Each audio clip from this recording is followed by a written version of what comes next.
ऐसी आपको लगता है कि इस समय ऑड इवेंट होना चाहिए? बिल्कुल, मैं अभी यही सोच रहा था। बहुत अच्छा प्रश्न किया आपने कि आज लोग, दिल्ली के लोग अरविंद जी को याद कर रहे हैं। कितना अच्छा फार्मूला था ऑड इवन का फार्मूला। ऑड इवन का फार्मूला अगर आज लागू हो जाए ना, तो आधी समस्या तो ऑड इवन के फार्मूला से सोल्व हो सकती है। और मुझे तो सबसे ज्यादा गुस्सा आप लोगों से है। सरकार से तो गुस्सा है ही है, लेकिन सबसे ज्यादा गुस्सा ये टीवी चैनल वालों से है जो राष्ट्रीय। जय हिंद, जय भारत, जय दिल्ली।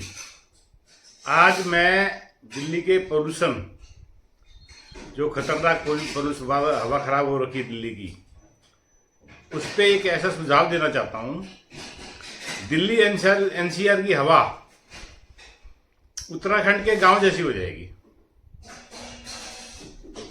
मेरे एक सुझाव, कुछ लोगों को बहुत बुरा लगेगा, पर मेरा अनुरोध है कि पूरा देखोगे आप। जिनको बुरा लगेगा वह भी सहमत होंगे। सुझाव ये है कि दिल्ली में कानून बनाया जाए कि 60 साल से छोटे और 60 साल से छोटे को कार चलाना, कैब में चलना अलाउड ही नहीं हो, उन पे बैन लगा दिया जाए। मतलब 60 साल से बड़े ही कार या कैब में चलेंगे, या कोई अपाहिज है, कोई बीमार है ज्यादा, वह कोई प्रेग्नेंट है, वह कार में चल सकते हैं। कार का मतलब उसमें कैब भी आ जाती है। बुरा लगेगा ये उनको लगेगा दिल्ली कैसे चलेगी, जीवन कैसे चलेगा। पर आगे जो मैं सुझाव दे रहा हूं, वो अगर इंप्लीमेंट हो गया तो कार की जरूरत ही नहीं लगेगी लोगों को। उसमें सबसे पहले तो 2-3-4 बड़ी प्राइवेट कंपनियों की बसें चलानी पड़ेंगी दिल्ली में। सरकारी ये सस्ती वाली बसें चल रही, चलती रहें, मुफ्त वाली या सस्ती वाली। बड़ी प्राइवेट कंपनियों की बसें चलानी पड़ेंगी, ताकि जिससे middle class, upper middle class और अपर क्लास जो सरकारी बसों में नहीं बैठता है, वो उसमें बैठेगा। लास्ट कनेक्टिविटी के लिए भी बड़ी कंपनियों को ही मतलब रूट दिए जाएंगे। 10 seater, 8 seater, 6 seater, 20 seater, 15 seater. और बाकी बड़े रूट के लिए भी जो भी बसें चल रही हैं, अच्छा, बसें सभी एसी होंगी।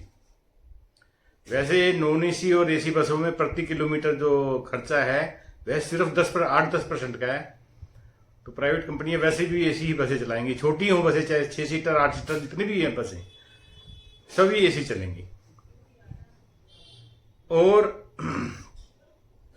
ऑटो भी सभी एसी ही चलेंगे दिल्ली में, नॉन एसी कोई ऑटो नहीं चलेगा। ऑटो में हो सकता है कि 20% का फर्क हो जाए खर्चे में प्रति किलोमीटर।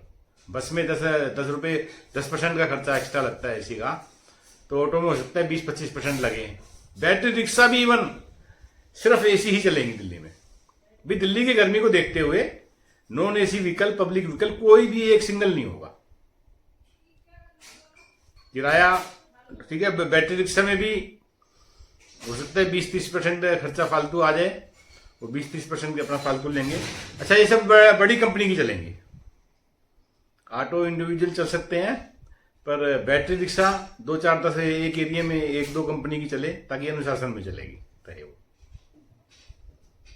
और बस स्टैंड भी सभी पे, मतलब चाहे कोलैबोरेशन कर ले गवर्नमेंट भी, कुछ कंपनी 1-2 छोटा सा शॉपिंग एरिया दे के उनको 10 स्क्वायर फुट का, 100 स्क्वायर फुट का बस स्टैंड पे दुकान दे के, कई प्राइवेट कंपनियां फ्री में भी एसी वेटिंग रूम बना सकती है। फ्री में नहीं बन पाई तो चार्जिंग वाले हों बेशक, पर सभी बस स्टैंड पे एसी वाले वेटिंग जगह जरूरी, मतलब कर दी जाएगी। मतलब कोई प्राइवेट कंपनी तैयार नहीं हो रही फ्री में करने के लिए, तो चार्जेबल एसी जगह हो, मतलब वेटिंग। अच्छा, जो बसें चलेंगी बड़ी, उसमें जैसे अभी जैसे एसी बस चल रही हैं नॉर्मल सीट वाली, वह भी होंगी। कुछ लग्जरी भी बसें चले हैं उसमें, कुछ सुपर लग्जरी। उसमें मतलब स्नैक्स वगैरह भी मिले, शाम को उसमें बियर और विस्की भी सर्व किया अलाउड हो। तो कार वाले, कार की जरूरत ही नहीं लगेगी लोगों को, खासकर युवाओं को। युवा तो खासकर कार छोड़ देंगे बिल्कुल, जब उनको घर से निकलते ही एसी वाला ऑटो मिल रहा है, बैटरी रिक्शा एसी वाली मिल रही है, बस स्टैंड उनको एसी वाला मिल रहा है। और जब दिल्ली से 90% 80% कार कम हो जाएगी, तो प्रीति विहार से बस चलेगी, अगर सवारी फुल हो गई सीधी गुड़गांव जाएगी, ज्यादा ज्यादा 20 या 25 मिनट में। और इलेक्ट्रिक भी उसमें कंपलसरी की जा सकती है कि बसें भी सारी इलेक्ट्रिक होंगी, तो पोल्यूशन तो बिल्कुल खत्म हो जाएगा, जाम दिल्ली का बिल्कुल खत्म हो जाएगा। फिर मैं दोबारा आ रहा हूं, शुरू में युवाओं को गुस्सा आएगा मेरी बात का, पर जो मैं सुविधाएं दे रहा हूं उनको, घर से निकलते ही एसी ऑटो मिलेगा, एसी बैटरी रिक्शा मिलेगी, बस स्टैंड एसी वाले होंगे उनके, बसें सब लग्जरी होंगी, तो युवा भी कार में नहीं चलेंगे। अच्छा, पैसा बचेगा लोगों का, मिडिल क्लास अपर क्लास का पैसा भी मोटा बचेगा। जो कार पे खर्चा मोटा होता है मेंटेनेंस का, ईएमआई बहुत मोटे, और डेप्रिसिएशन भी कार का मोटा बैठता है, वह खर्चा बचेगा।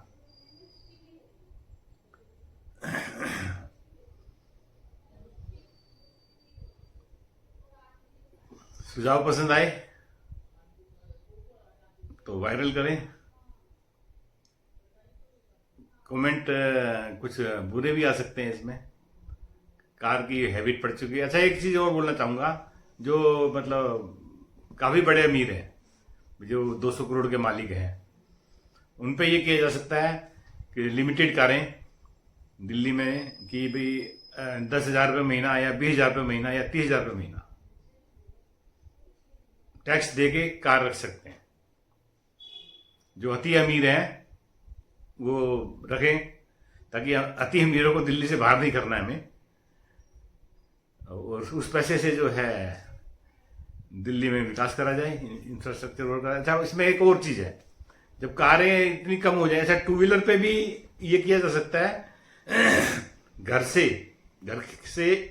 5 किलोमीटर तक टू व्हीलर अलाउड होगा, क्योंकि लंबे रूट पे जो टू व्हीलर पे चलते हैं वह भी बंद हो जाएंगे, तो पोल्यूशन में बहुत फर्क पड़ेगा। पोल्यूशन जो भी घटिया, मतलब हवा जो खराब है, मेरे विचार में 90% उसका कारण पेट्रोल डीजल है। एक बात रहेगी मेरी उसमें,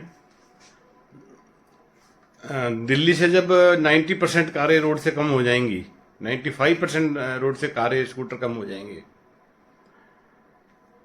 तो दिल्ली की इतनी चौड़ी रोडें हैं, पूरे दिल्ली में ट्राम का प्राइवेट कंपनी जाल भी बिछा सकती है। ट्राम जो है यातायात के का सबसे सस्ता साधन है, उसमें न तो बैटरी लगती, न मोटर लगता, न पेट्रोल डीजल लगता है, सिर्फ बिजली से चलती है डायरेक्ट। उससे बड़ी सस्ता साधन नहीं हो सकता, और न कोई उसमें कोई खंबे वंबे खड़े करने पड़ते हैं।